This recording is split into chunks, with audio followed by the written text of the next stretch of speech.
Classes में आज अपन पढ़ेंगे कूलिंग बाय एडियाबैटिक डीमैग्नेटाइजेशन का पार्ट फोर्थ।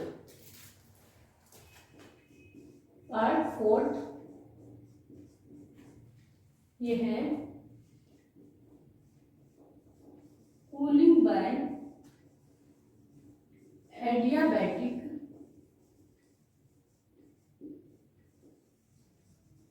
डीमैग्नेटाइजेशन, जिसमें अपन पढ़ रहे थे थर्मोडायनेमिक्स ऑफ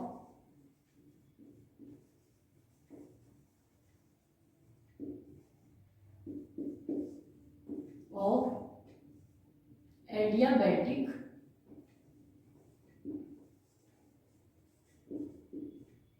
डीमैग्नेटाइजेशन, जिसमें अपन ने इक्वेशन नंबर 10 तक देखा था।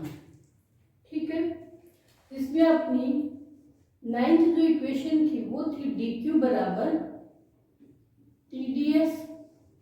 ठीक है, ये वाली थी TdS equal to du minus h di। ये थी अपनी 10th इक्वेशन। अब अपन करेंगे इसका नेक्स्ट पार्ट। यहां तक अपन ने देखा था, अपन ये दाब P, आयतन V, ताप T व एंट्रोपी S, थर्मोडायनेमिक में एक सामान्य जो निकाय होगा उसके लिए और जो चुंबकीय निकाय होगा उसके लिए H, I, T व S। ठीक है, यहां तक मैंने आपको बताया था। अब लिखेंगे अपन ऊष्मागतिकी के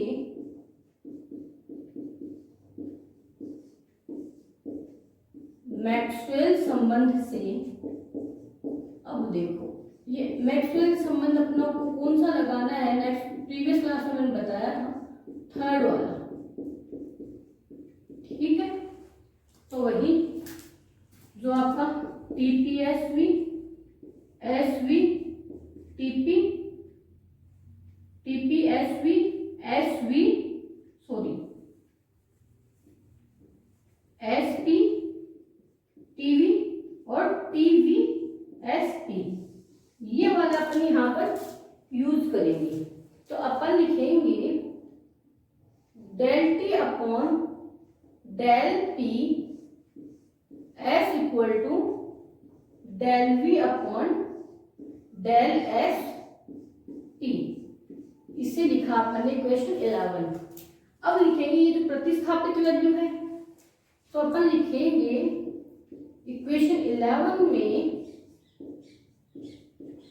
T को तो किससे माइनस H एंड V को I से प्रतिस्थापित करने पर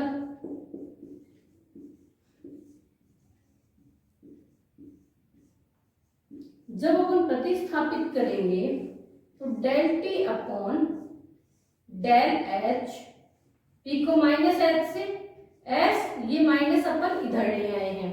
ठीक है, del V upon del V को ही करना है I से, तो I अपॉन del S, ये कांस्टेंट में भी यहाँ पर चेंज हो जाएगा।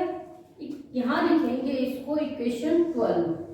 अब देखो इस समीकरण में क्या आ रहा है, ds, समीकरण 9 से मान रख सकते हो। तो अपन लिखेंगे समीकरण 9 से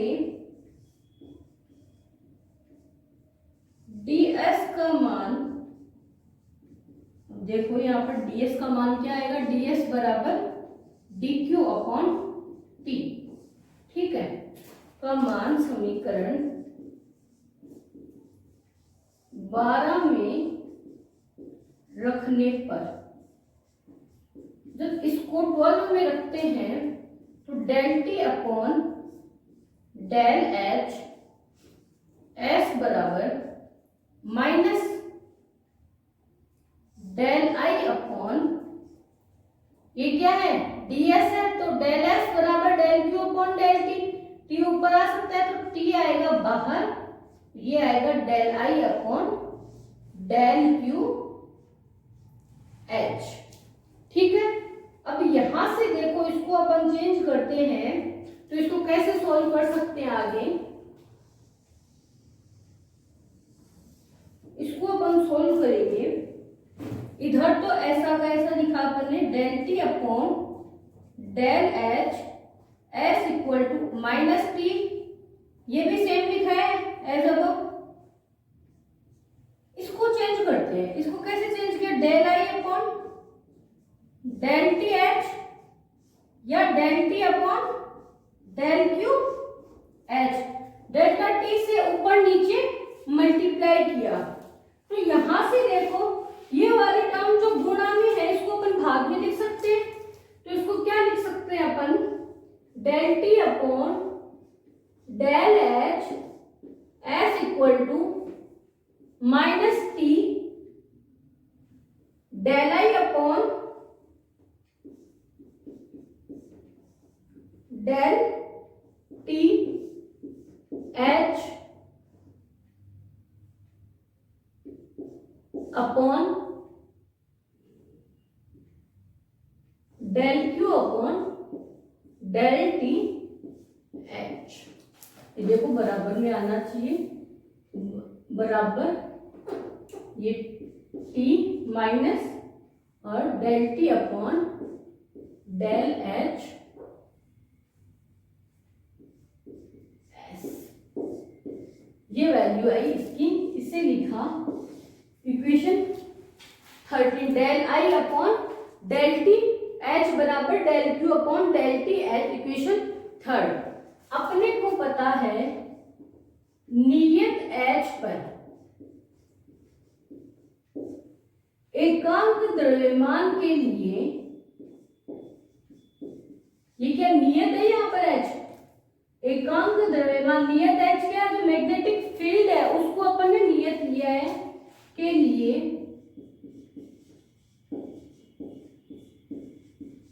अनुचुंबकीय लवण की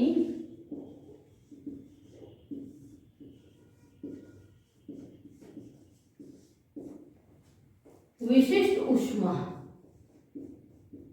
अब देखो नियत ताप व नियत दाब पर अपन इनको किससे लिखते हैं, सीपीसीवी से। तो ये क्या है नियत एच पर, तो इसे लिखेंगे सी और एच। तो ये वैल्यू क्या होगी, del Q upon del T H, इसे लिखेंगे अपन इक्वेशन 14। अब इस 14 की वैल्यू अपन यहाँ पर लिख सकते हैं 13 में। तो लिखेंगे समीकरण 14 से एकांक द्रव्यमान के लिए अनुचुंबकीय पदार्थ की विशिष्ट ऊष्मा CH का मान इक्वेशन 13 में रखने पर, इक्वेशन 13 में रखने पर, तो ये वैल्यू जब लिखेंगे तो ये वैल्यू आएगी अपनी del T upon del H S equal to minus T upon C H हो जाएगी ये वाली वैल्यू। बचेगा क्या, del I upon del T H, यही वैल्यू आएगी आपके पास। अब देखो इसे लिखा अपन ने इक्वेशन 15। अब देखो अनुचुंबकीय पदार्थों के लिए अपने को पता है, तो आप लिखोगे क्यूरी के नियम से। तो अनुचुंबकीय पदार्थों के लिए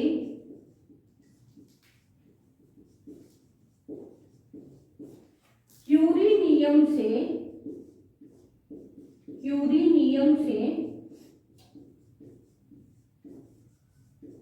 चुंबकीय प्रवृत्ति काई से लिखते हैं। ये काई अपने को पता है क्या होती है, C अपॉन टी। ठीक है, अब अपने को पता है चुंबकीय पदार्थ को एक चुंबकीय प्रवृत्ति क्या होती है, चुंबकीय प्रवृत्ति ये तो क्या है चुंबकीय पदार्थों के लिए chi equal to C upon T होती है। लेकिन एक चुंबकीय प्रवृत्ति काई इक्वल टू क्या होती है, चुंबकन तीव्रता प्रति एकांक आरोपित चुंबकीय क्षेत्र, तो काई बराबर आई अपॉन एच, ये चुंबकन तीव्रता और ये आरोपित चुंबकीय क्षेत्र। तो यहाँ पर 16 व 17 से अपन क्या लिखेंगे, इन दोनों इक्वेशन से क्या आएगी, C अपॉन टी की वैल्यू आएगी आपकी I अपॉन H के बराबर, या अपन क्या लिख सकते हैं, I बराबर CH अपॉन T, इसे लिखेंगे अपन इक्वेशन 18। ठीक है, देखना है इस CH में कंफ्यूज नहीं होना है, जो विशिष्ट ऊष्मा लिखी है नीचे ये सब स्क्रिप्ट में आएगा इसके। ठीक है, तो CH सब स्क्रिप्ट मतलब ये H इसके क्या है, नीचे है, ये सुपर स्क्रिप्ट होता है तो H यहाँ होता है, और यहाँ पर CH ये क्या है, दोनों मल्टीप्लाई में है जो अपन ने इस इक्वेशन से निकाला है। ठीक है, इसको नोट कीजिएगा।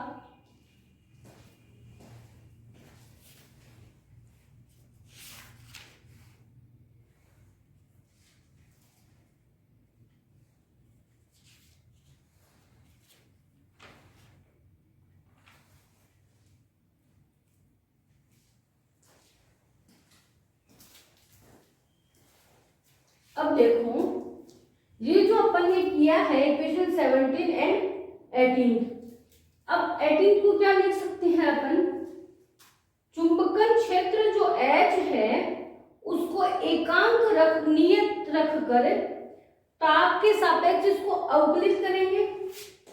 तो आप लिखेंगे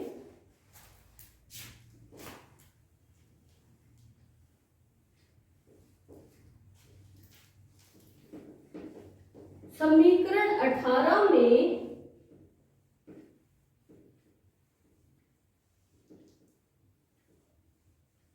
H को नियत रख कर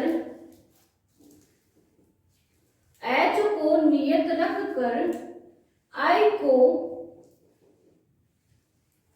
T के सापेक्ष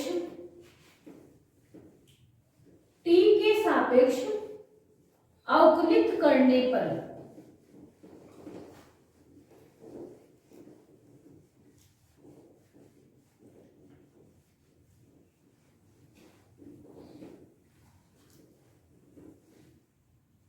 ये देखो H को क्या रखा है, नियत। ठीक है, I को T के सापेक्ष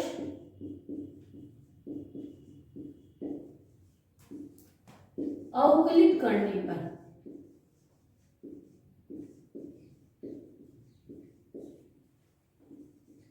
तो ये क्या आएगा, del I upon del T H equal to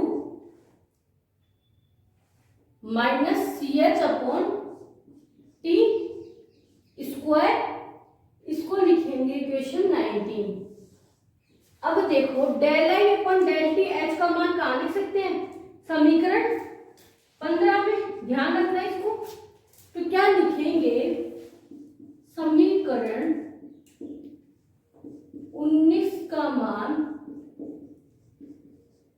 sorry 19, हाँ समीकरण 15 में 19 से 15 में रखेंगे del I upon del T H का मान, ये मान अपन रखेंगे तो ये वैल्यू आएगी अपनी ये वाली, del T upon del H S equal to minus T upon CH, ये वैल्यू क्या है, minus CH upon T square, ये T से एक T क्या होगा, कैंसिल, माइनस माइनस क्या हो जाएंगे, प्लस, तो ये वैल्यू क्या बचेगी आपकी, C अपॉन CH। ठीक है, C अपॉन CH और साथ में H अपॉन T, ये वैल्यू आई del T upon del H S की। यहां से अपन ने क्या लिखा है, इस ये C और CH को आपको क्या करना है, यहाँ पर ध्यान में रखना है। ठीक है, इसको लिखेंगे अपन इक्वेशन 20। ठीक है, अब देखो यहां से क्या हो सकता है, टी डेल्टा टी इधर आ सकता है और ये डेल्टा एच इधर आ सकता है। तो अपन क्या लिखेंगे, टी इंटू डेल्टा टी बराबर सी अपॉन सी एच, एच ये जाएगा इधर डेल्टा एच, ये वैल्यू अपनी आएगी। अब देखो इसे लिखा अपन ने इक्वेशन 21। अब अपने को पता है, अपन क्या करते हैं, ये चुंबकन क्षेत्र H है। ठीक है, तो यहाँ पर क्या होता है, ताप कहाँ तक जाता है, कमी होती है तो उसकी T1 से T2 तक आती है उसकी वैल्यू। तो अपन इसे लिखेंगे, एक तो इससे ये क्या हुआ, यहाँ H बढ़ रहा है। ठीक है, चुंबकन क्षेत्र क्या है, ज्यादा है। तो जब चुंबकन क्षेत्र H है, उसको क्या करते हैं, अचानक शून्य करते हैं तो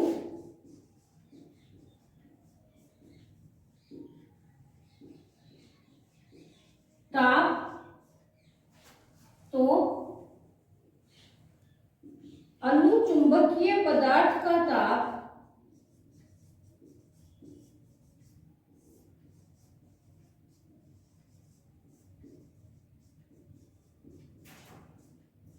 T1 से T2 तक कम हो जाता है, तभी तो शीतलन होता है। अतः इसको क्या करेंगे अपन, समीकरण 21 को समाकलित करेंगे।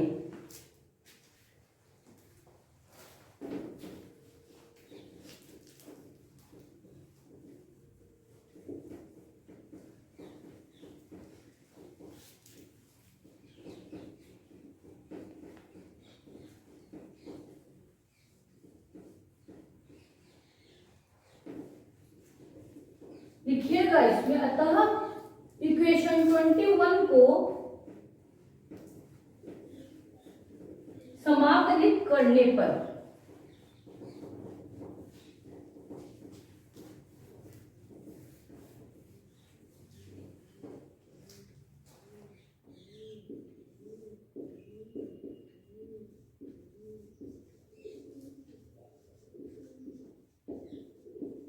अब देखो, जब इसका अपन समाकलन करते हैं तो ये क्या होगा, T²/2 होगा। तो T² कहां तक, T1 से T2/2 इक्वल टू C/CH ऐसा का ऐसा, ये क्या होगा H²/2, ये भी क्या होगा H बराबर H से 0। देखो H1 से H2 नहीं करना है, ये बात यहाँ पर आपको ध्यान में रखनी है, क्योंकि अपन चुंबकीय क्षेत्र को अचानक से कम करते हैं तभी ताप कम होगा, वह वस्तु कूल होगी या शीतलन होगा। ठीक है, तो ये 2 से 2 तो कैंसिल है, इसको तो हटा दो यहाँ से। ठीक है, इसको सोल्व करेंगे तो ऊपरी सीमा माइनस निम्न सीमा बराबर C/CH, ऊपरी सीमा माइनस निम्न सीमा, तो ये क्या होगा -H²,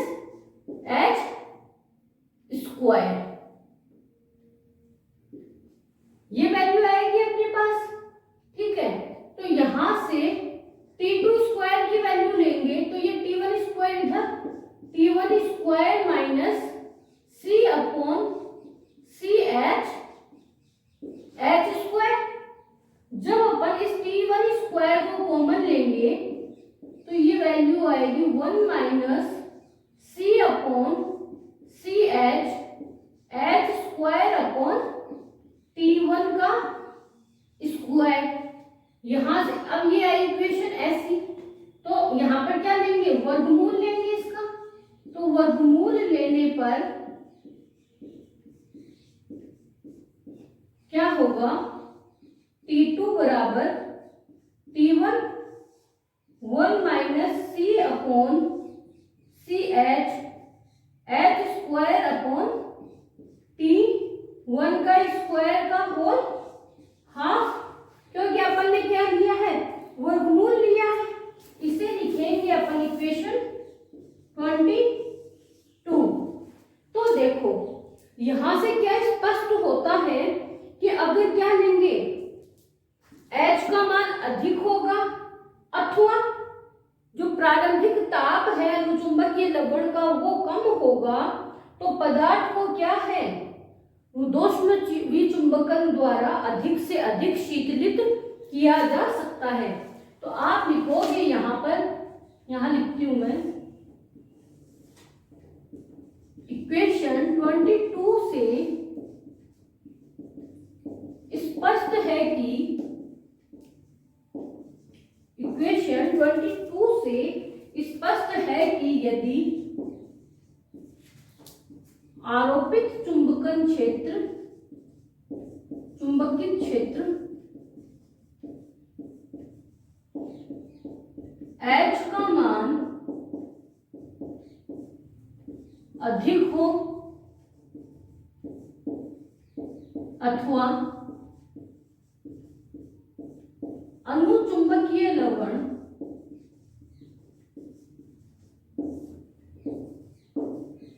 के प्रारंभिक ताप का मान, प्रारंभिक ताप T1 का मान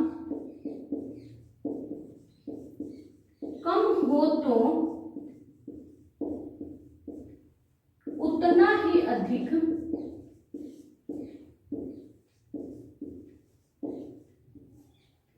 पदार्थ को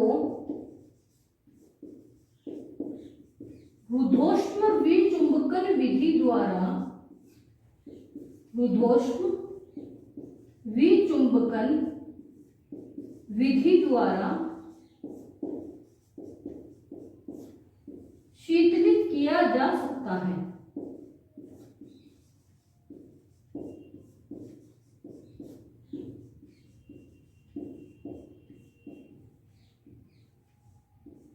ठीक है, तो ये देखो, ये था अपना इसका पार्ट 4।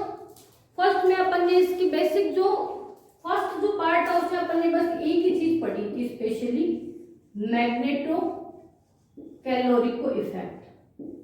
ठीक है, दूसरे में अपन ने क्या किया, इसका डिजाइन। ठीक है, एक्सपेरिमेंटल एडजस्टमेंट जिसका। ठीक है, थर्ड से अपन स्टार्ट किए इसकी थर्मोडायनेमिक्स। ठीक है, थर्मोडायनेमिक्स की फोर्थ में भी यही करा और फिफ्थ में भी यही देखेंगे, और एक प्लॉट के थ्रू इसको और अधिक समझने की कोशिश करेंगे। तो एक बार इसके डेरिवेशन को आप क्या करोगे, साथ साथ इसको सोल्व करोगे, जिससे ये आपके लिए इजी हो जाएगा। ये जो वैल्यू निकलती है ये मोस्ट इंपोर्टेंट है। ठीक है, कई बार क्वेश्चन को यहीं तक पूछकर एंड कर दिया जाता है और कई बार इसके आगे भी पूछा जाता है। तो कई बार डायरेक्ट ऐसे ना देके कि रुद्धोष्म विचुंबकन द्वारा शीतलन को समझाइए, ऐसा ना देके वो कहता है कि ज्ञात कीजिए या सिद्ध कीजिए कि H का मान अधिक हो अथवा जो प्रारंभिक ताप का मान कम हो, तो पदार्थ को अधिक से अधिक शीतलित किया जा सकता है। तो ये थी इसकी थ्योरी। ठीक है, नेक्स्ट क्लास में अपन इसका अगला पार्ट देखेंगे।